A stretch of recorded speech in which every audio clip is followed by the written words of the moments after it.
Saudara, mari kita bersama kita berdoa. Bapa di dalam sorga, sapalah kami dengan firman-Mu, agar di Minggu Prapaskah ini kami boleh dengan sungguh-sungguh menghayati akan panggilan kami sebagai umat yang terus diperbaharui, sebagai umat yang terus dipanggil untuk kesadaran kami sebagai debu. Dan kami pun juga terus dipanggil untuk menyadari hidup di dalam pertobatan yang boleh terjadi di setiap waktu. Karena itulah Tuhan Allah Bapa, biarlah dengan firman Tuhan yang kami dengar, firman Tuhan yang diberitakan, kami pun juga boleh diubahkan. Dan kiranya Tuhan yang menolong kami dengan urapan Roh Kudus dan juga hamba-Mu yang melayankan firman. Karena itu Bapa di sorga, biarlah Tuhan yang berfirman dan kami dengan sungguh mendengarkannya. Amin. Saudara, kita akan bersama membaca bagian Alkitab kita dari kitab Imamat pasal 19 ayat 1 sampai dengan ayatnya yang keempat. Lembaga Alkitab memberikan judul Kuduslah Hidup. Gini katanya, Tuhan berfirman kepada Musa, berbicaralah kepada segenap jemaah Israel dan katakan kepada mereka, kuduslah kamu sebab aku Tuhan Allahmu kudus. Setiap orang di antara kamu haruslah menyegani ibunya dan ayahnya dan memelihara hari-hari Sabatku. Akulah Tuhan Allahmu. Janganlah kamu berpaling kepada berhala dan janganlah kamu membuat bagimu dewa tuangan. Akulah Tuhan Allahmu.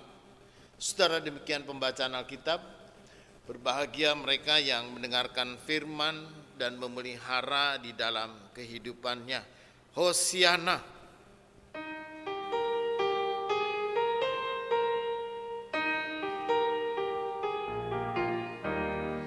Hosiana, Hosiana, Hosiana, Hosiana, Hosiana, Hosiana, Hosiana, Hosiana.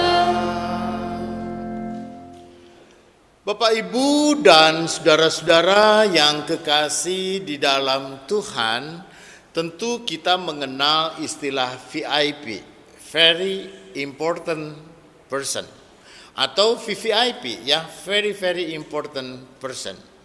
Biasanya itu kita jumpai entah di kelas, ya, untuk membedakan apa kelas ekonomi, kelas bisnis, dan juga kelas eksekutif. Sehingga kalau kita pun juga menempati dan menjadi orang yang VIP atau VVIP, maka kita akan mendapat pelayanan yang berbeda. Kita pun juga menjadi orang yang penting, lalu oleh karena kepentingan dan dianggap kepentingan itulah, maka orang pun juga mendapat pelayanan yang istimewa. Siapa sih orang VIP atau orang VVIP? Biasanya orang pejabat. Kalau perusahaan mungkin pemilik perusahaan, ataupun juga orang-orang yang dihormati dan tokoh masyarakat, ataupun juga tokoh agama, atau orang yang memang dihormati. Sehingga kalau dalam pertemuan atau apapun, maka dia duduk paling depan. Dia adalah orang yang khusus dan dikhususkan, lalu kemudian dia mendapat sesuatu yang mungkin orang lain tidak mendapatkannya. Saudara, saya yakin semua orang senang ya kalau mendapat pelayanan yang istimewa. Saya yakin semua orang suka cita kalau lalu kemudian dia diistimewakan dan dia mendapat sesuatu yang istimewa. Ya, entah fasilitas atau juga kelengkapan yang diistimewakan. Saudara yang kekasih di dalam Tuhan, ketika umat Israel ketika itu menyebut bangsa pilihan Tuhan. Maka tentu saja saudara, orang yang dipilih oleh Tuhan ini bukan orang sembarangan. Ya, saudara, kalau kita mungkin diumpamakan menteri misalnya, itu orang pilihan yang dipilih oleh presiden. Hak prerogatif presiden, hak sepenuhnya hak presiden untuk memilih siapa orang yang akan dipilih untuk menjadi menteri. Ya, kalau menteri sekarang ada 30 atau 40 orang, saudara, Bapak Ibu bisa bayangkan dari 268 warga Indonesia yang terpilih hanya sekian orang saja, lalu kemudian dia menjadi menteri.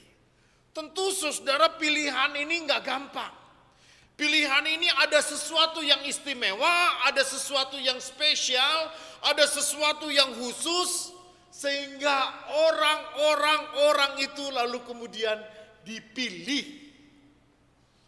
Saudara yang kekasih di dalam Tuhan, maka ketika Israel menyebut dirinya sebagai bangsa pilihan Tuhan, tentu saja dia merasakan bahwa kita dipilih Allah loh. Kita ini dipilih Tuhan loh, menjadi bangsa yang spesial, bangsa yang istimewa, menjadi bangsa ataupun juga umat yang memang sangat khusus, dikhususkan. Saudara, karena itu kita mengenal istilah kata kudus. Umat kudus, bukan orang kudus daerah Jepara sana ya. Gitu. Ya, umat kudus, orang kudus. Saudara, kudus itu dalam bahasa Ibrani itu kados gitu. Orang yang memang secara khusus terpisah dan dipisahkan. Orang yang secara khusus lalu kemudian dipisahkan dari kumpulan manusia lainnya. Sehingga dia menjadi kumpulan orang-orang yang spesial. Orang yang istimewa atau orang yang diistimewakan. Sehingga ketika Tuhan mengatakan kuduslah kamu, maka kamu adalah umat yang kudus, umat yang memang dibedakan, umat yang memang berbeda, umat yang memang khusus dan dikhususkan. Di tengah-tengah kehidupan dunia ini dia menjadi umat yang spesial. Saudara, yang perlu kita pahami ada beberapa hal. Yang pertama, jangan oleh karena kita disebut sebagai umat yang kudus, lalu kemudian kita menjadi eksklusif. Jadi eksklusif itu saya tidak mau bergaul sama orang, saya membatasi diri ya. Kelompok ini membatasi diri untuk membangun komunikasi, lalu kemudian membangun persaudaraan dengan orang lain. Kita memang umat kudus, umat yang spesial, umat yang kemudian dipisahkan, tetapi tidak berarti kemudian kita eksklusif. Merasa sebagai umat kudus, umat yang diteguhkan oleh Tuhan, lalu kemudian kita menjadi umat istimewa, lalu merasa benar sendiri, lalu merasa bahwa kitalah yang paling diberkati, bahwa kitalah ahli surga, bahwa kitalah kemudian yang layak masuk surga dan yang lain tidak. Bukan begitu. Bukan itu maksudnya. Tetapi saudara, ketika Tuhan mengatakan kuduslah kamu, sebab aku Tuhan Allahmu kudus.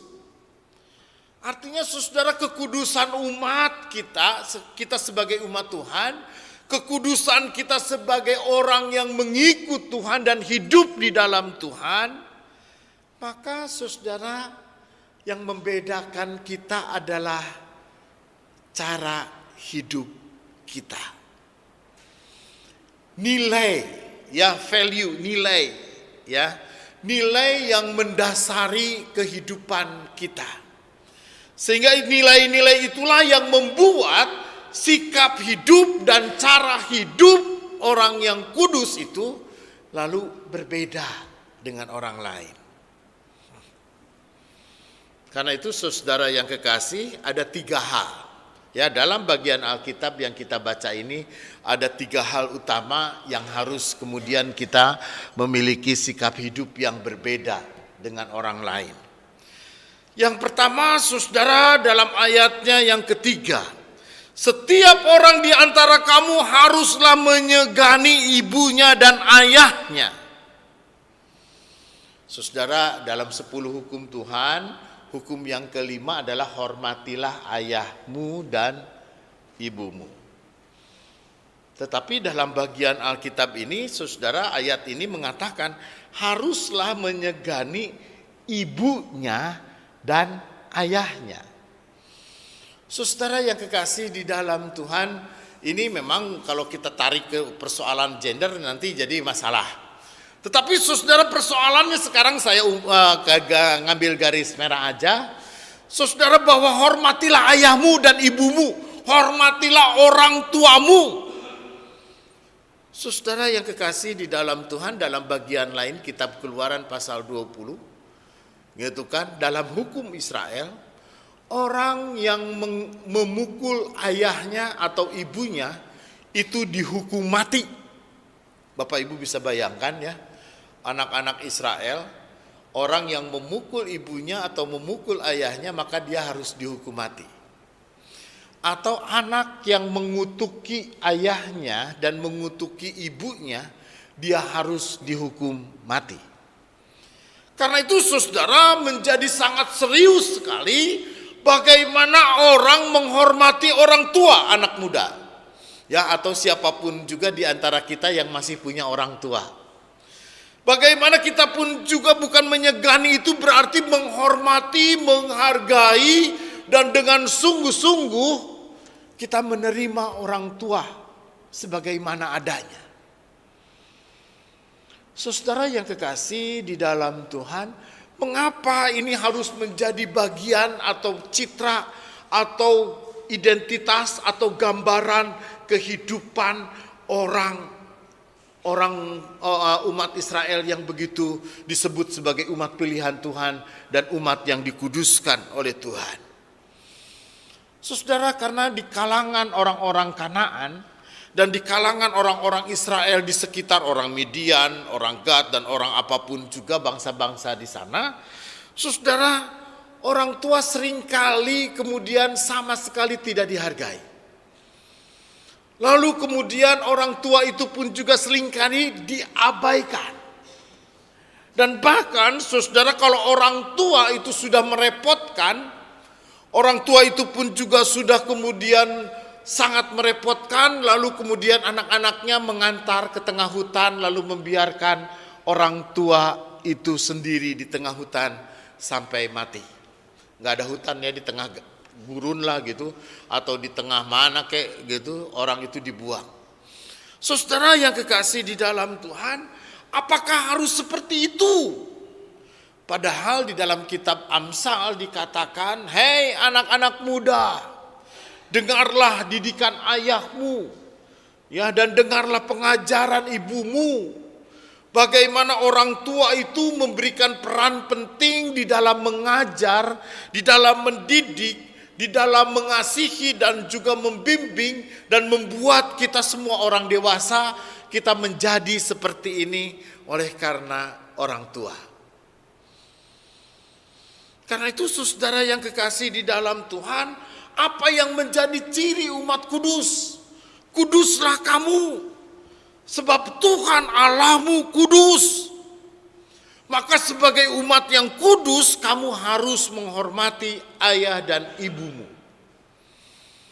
Tentu saudara, cara kita beda, budaya kita. Ya, bagaimana orang Jawa menghormati orang tua, bagaimana orang Sunda menghormati orang tua, bagaimana orang Batak menghormati orang tua, bagaimana orang Manado menghormati orang tua. Tentu kita semua punya macam-macam caranya. Tetapi persoalannya saudara, apapun yang melatar belakangi budaya kita, maka saya yakin, saya percaya benar bahwa budaya kita semua mengajari bagaimana kita harus mengasihi orang tua. Bagaimana kita harus menghormati, Bagaimana kita pun juga harus memelihara, mendukung, dan bagaimana kita pun juga harus menjaga mereka. Karena itu saudara yang kekasih di dalam Tuhan, apa yang menjadi ciri khas itu dari kehidupan umat Israel sebagai umat kudus adalah mereka yang harus menghormati orang tua. Yang kedua, saudara, masih ayat yang ketiga.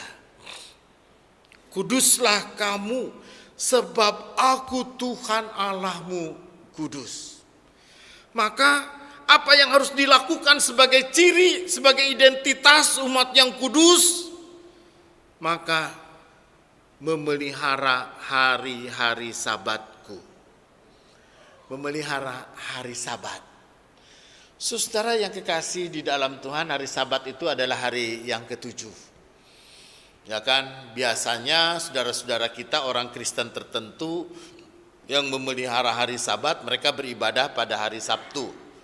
Gitu. Kita beribadah pada hari Minggu, hari pertama di minggu itu Ahad, ya minggu hari pertama.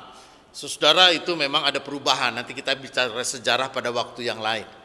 Tetapi saudara, mau hari Minggu mau apa, tetapi apa yang dimaksud dengan hari Sabat ini adalah hari di mana semua orang mesti berhenti untuk bekerja, di mana semua orang lalu kemudian dia mengucap syukur dan memuji Tuhan. Saudara yang kekasih di dalam Tuhan, memang ya dari dalam ayat ini kita mengalami pergeseran budaya. Yang pertama, Bapak Ibu, ya bagaimana misalnya sikap anak terhadap orang tua sekarang ini mengalami perubahan yang sangat besar. Ya, seolah-olah orang tua itu menjadi teman bagi anak-anaknya. Ya, anak-anak pun juga menganggap orang tua itu jadi teman. Ya, temenan. Tapi itu juga yang terjadi, memang mungkin pola komunikasi kita ya sekarang ini berbeda. Bapak Ibu bisa bayangkan ya ketika kita hidup masih misalkan tahun 70-an lah, saya masih merasakan yaitu kalau sudah malam kita kumpul di mana? Kumpul di rumah. Orang tua nggak banyak kerja dan orang tua pun juga lalu kemudian bisa bersama dengan anak-anak lalu kumpul. Lalu ngobrol, lalu cerita. Lalu kemudian muncullah apa yang kita sebut dengan televisi. Gitu kan, lalu konsentrasi yang kumpul itu lalu kemudian orang mulai nonton.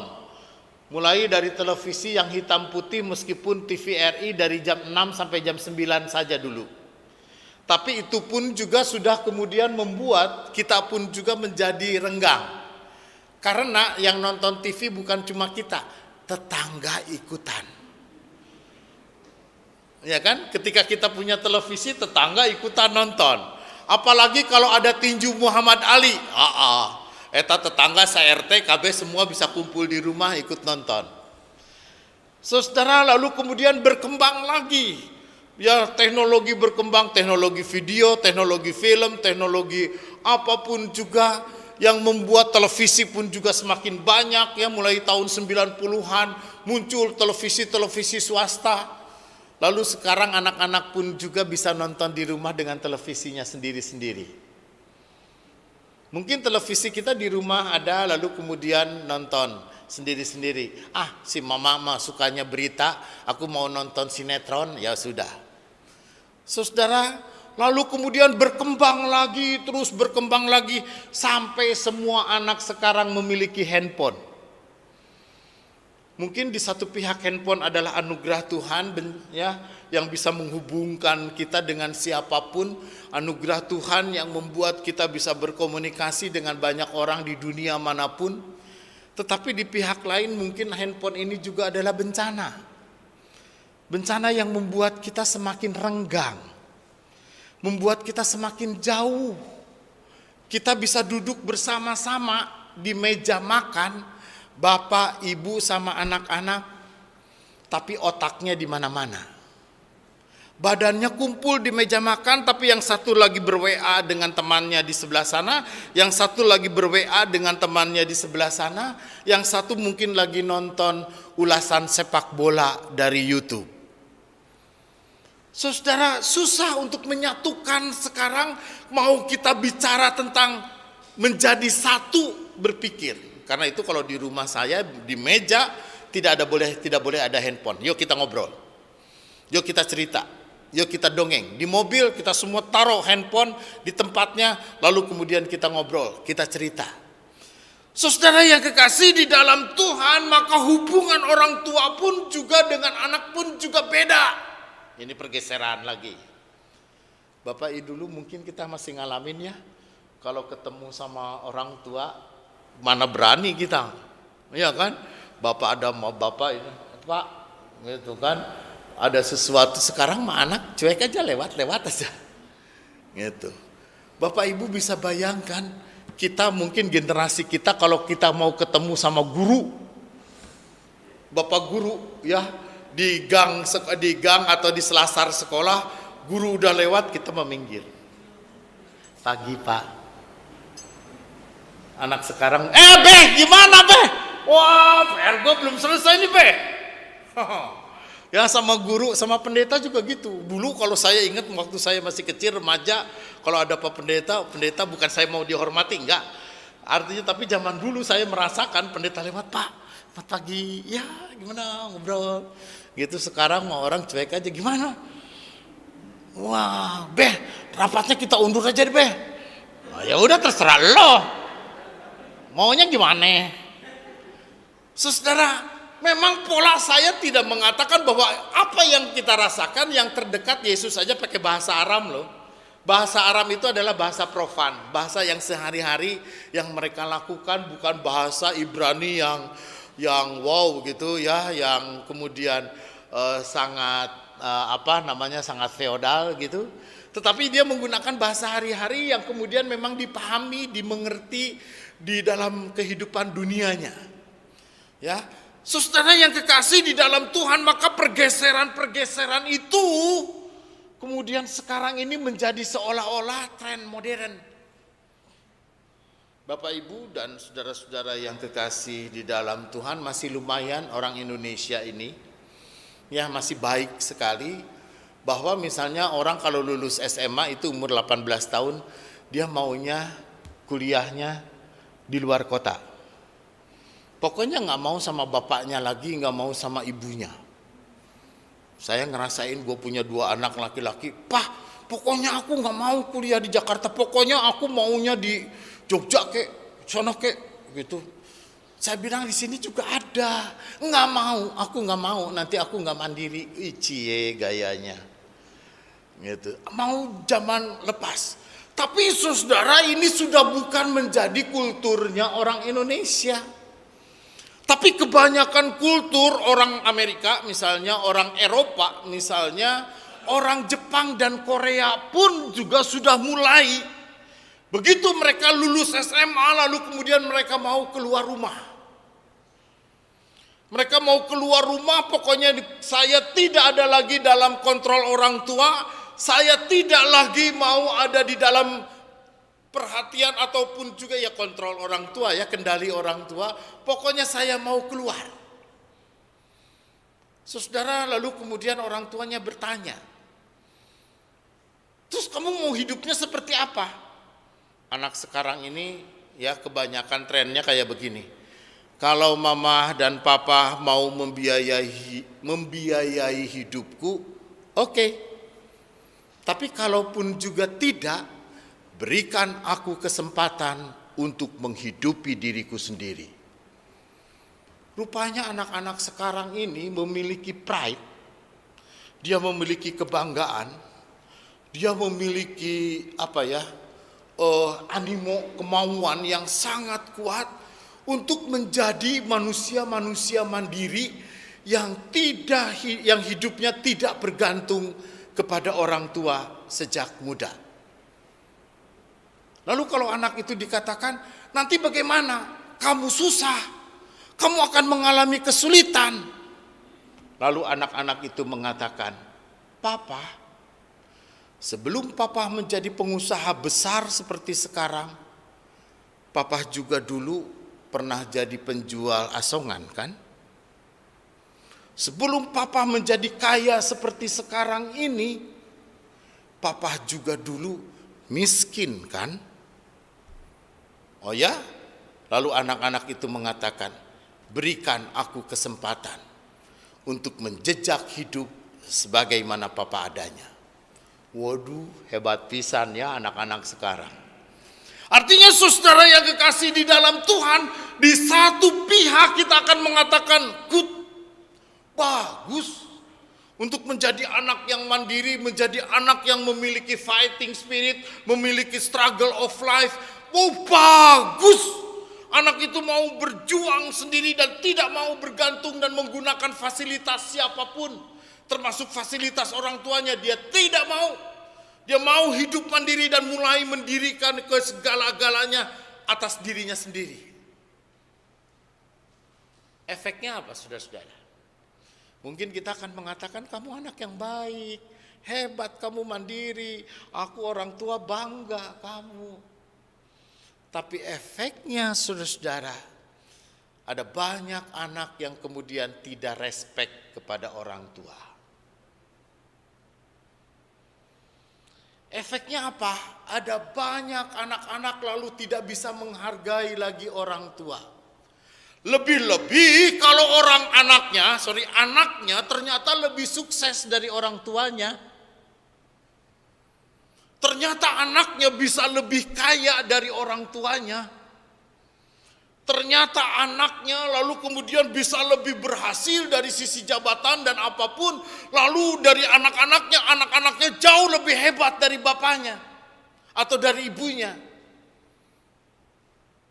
Lalu kemudian tidak sedikit anak-anak yang mengatakan, bapak dulu terlalu malas untuk bekerja. Lalu kemudian ada anak yang mengatakan, bapak terlalu bodoh untuk melakukan sesuatu. Merasa bahwa anak lebih hebat, lebih pintar, lebih dahsyat dari orang tuanya, lalu muncullah sikap tidak menghargai. Saudara, ini perubahan zaman. Ya saat ini pun juga saudara tidak sedikit orang yang kemudian setelah menjadi tua dia memilih apa? Aku memilih panti wereda saja. Aku memilih House of Grace, ya sarua lah panti wereda, gitu tempat orang tua, gitu ya. Atau di departemen sosial di Bekasi ada departemen sosial untuk orang-orang tua yang tidak diurusi oleh keluarganya. Saudara yang kekasih di dalam Tuhan, kenapa harus ada panti wereda? Kenapa harus ada rumah singgah untuk orang tua? Kenapa harus ada tempat bagi orang tua lalu kemudian menjadi di departemen sosial? Karena sudah terlalu banyak anak-anak yang tidak lagi memperhatikan orang tuanya. Saudara yang kekasih di dalam Tuhan, inilah yang menjadi pokok renungan kita. Ya, ketika kita masih anak-anak, masih ada orang tua, ya bagaimana kita menghormati, menghargai mereka yang menjadi ciri kekudusan umat. Tetapi ketika kita menjadi orang tua, saya juga bakal jadi udah jadi orang tua ya. Bakal menjadi tua gitu. Saudara yang kekasih di dalam Tuhan, maka kita tidak pernah berhenti untuk mendidik, Pak. Dulu kita mendidik anak untuk kamu berhasil jadi sarjana kek, untuk berhasil jadi apa kek, ya untuk bekerja jadi apa kek. Sekarang tugas kita adalah mendidik anak-anak untuk bertanggung jawab kepada siapa? Orang tua. Nanti kita masih sehat, saya masih bisa berdiri di mimbar ini. 20 tahun lagi mungkin saya sudah pakai kursi roda, insya Allah kalau umur panjang. Tapi kalau saya diberi umur panjang, saya mungkin juga tidak mampu lagi saya berdiri di tempat ini. Saya mungkin tidak segesit sekarang ini. Mungkin pun juga saya akan menjadi lambat. Menjadi lamban sekali. Kata orang Cina itu kan ada periode usia ya Bapak Ibu. Gitu ya, periode usia tahun kerbau, tahun kuda, tahun anjing, tahun monyet. Gitu. Dan mungkin ketika kita memasuki periode tahun monyet, ya hidup saya bergantung semuanya kepada orang. Saudara, siapa yang akan merawat orang tua? Siapa yang akan merawat orang tua kita? Ya kitalah anak-anaknya. Bapak Ibu saudara-saudara yang masih muda-muda sekarang siap untuk berpikir, oh ya, saya bukan hanya membangun keluarga, mendidik anak-anak saya, tapi bagaimana suatu ketika saya juga menghidupi dan mendukung kehidupan bagi orang tua. Karena itu saudara yang kekasih di dalam Tuhan, ayat yang ketiga ini, gitu kan, memang benar. Ya, bagaimana kamu menghormati ayah dan ibumu. Karena itu saudara, kasih orang tua, urus orang tua, cintai orang tua ketika masih hidup. Kalau saya biasa kemarin ibu saya masih ada, aku mau peluk emak ketika masih hangat. Masih hangat tuh masih hidup. Kalau udah dingin kayak sayur udah dingin berarti udah nggak ada nyawanya. Saudara, jadi kasihi ketika apa? Ketika masih ada. Jangan sampai kalau udah meninggal baru nyanyi Somar lapatan marende margondang marembas hamu molo dung apa mati au.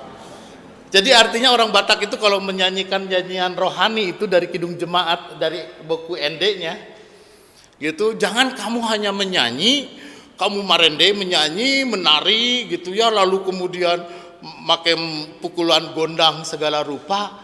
Kalau saya sudah mati, untuk apa?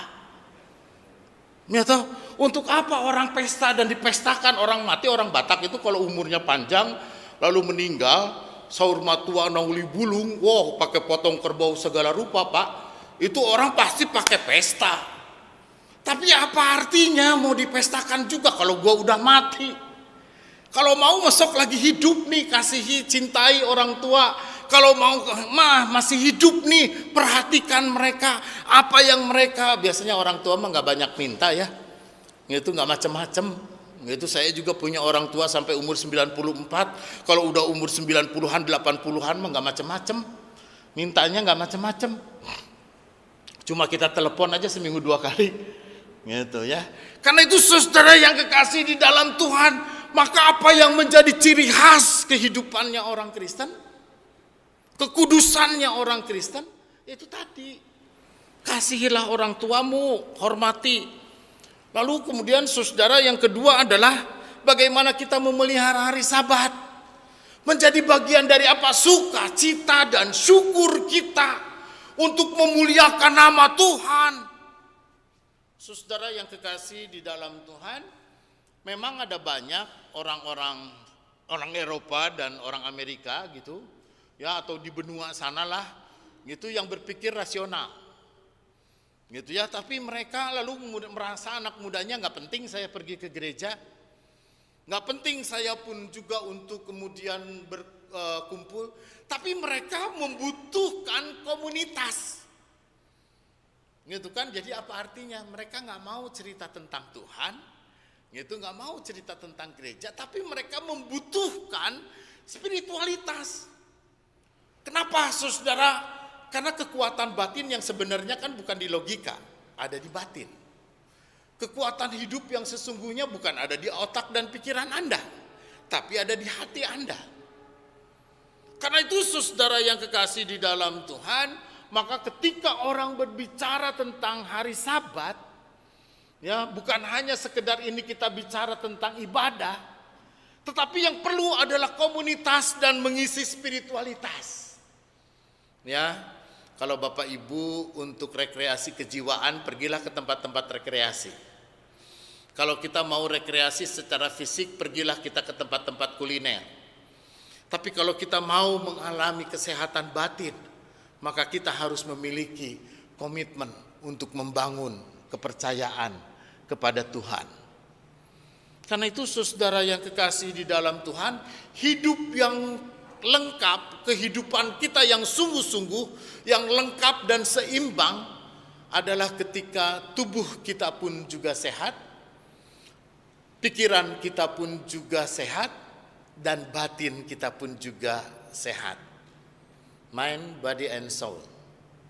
Karena itu saudara yang ketiga yang perlu kita perhatikan. Ya, ketika kita memelihara hari Sabat dan ketika kita pun juga hormat kepada orang tua, maka yang ketiga dalam bagian ini, janganlah kamu berpaling. Jadi dalam iman, percaya kita punya Tuhan Yesus. Yesus Tuhan Sang Juru Selamat. Yesus Tuhan itulah Juru Selamat kita. Karena itu saudara yang kekasih di dalam Tuhan, melalui firman Tuhan kita pada saat ini, kita percaya benar bahwa Yesus adalah Yesus yang mati di kayu salib, yang menyelamatkan kita. Dialah Gembala Agung yang memelihara, menjaga, dan melindungi kita. Dialah pemimpin kita yang menuntun kita di jalan-jalan kehidupan kita. Karena itu saudara yang kekasih di dalam Tuhan, kita memang umat kudus, tapi bukan menjadi umat yang eksklusif. Tapi kita adalah umat kudus yang mampu menyatakan sesuatu yang berbeda dari kehidupan orang lain. Yaitu ketika kita hidup dengan sungguh mengasihi orang tua, merayakan hari-hari Sabat kita, dan kita tetap setia kepada Yesus Kristus Sang Juru Selamat kita. Amin.